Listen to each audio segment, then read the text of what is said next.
4 seconds. That's how long it took to turn the most powerful nuclear reactor in the Soviet Union into a ticking bomb. And the people in charge already knew it was unstable. This isn't the story of the explosion. It's the story of the warnings they ignored. April 26, 1986. 1:23 in the morning.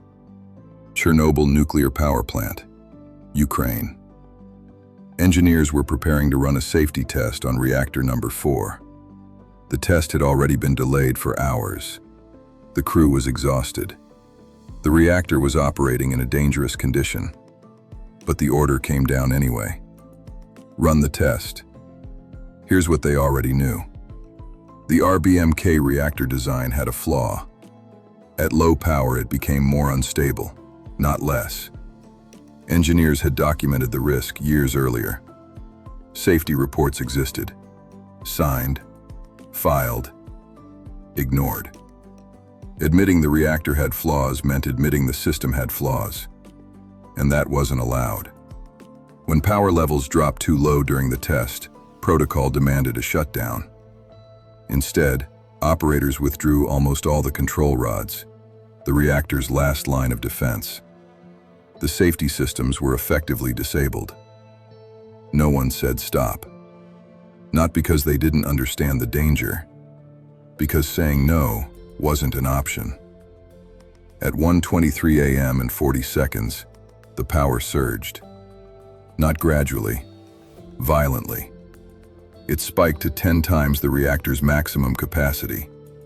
Fuel rods shattered. Steam pressure exploded outward.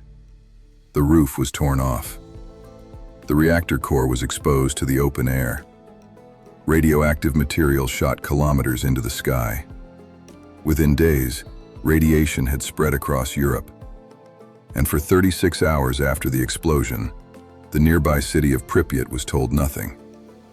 50,000 people woke up that morning believing everything was normal. Children went to school. Families had breakfast. People stood outside watching the strange glow in the sky. They didn't know they were being poisoned.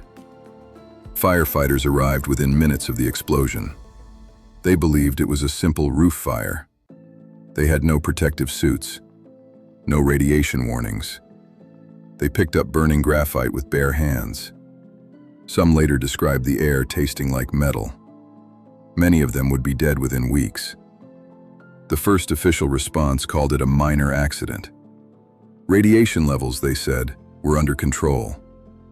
The world learned the truth from Sweden when radiation alarms went off at a nuclear plant hundreds of miles away. The contamination wasn't coming from inside their facility. It was coming from the east, from a disaster that had already been denied. Design flaws had been buried. Warnings had been silenced. Not because no one knew, because the system punished anyone who spoke up. 31 people died in the immediate aftermath. In the years that followed, thousands developed cancer.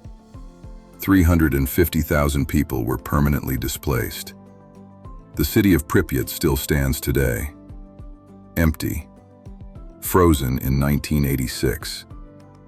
A massive concrete structure now entombs Reactor 4, built to contain what remains. Even now, it is too radioactive to approach safely.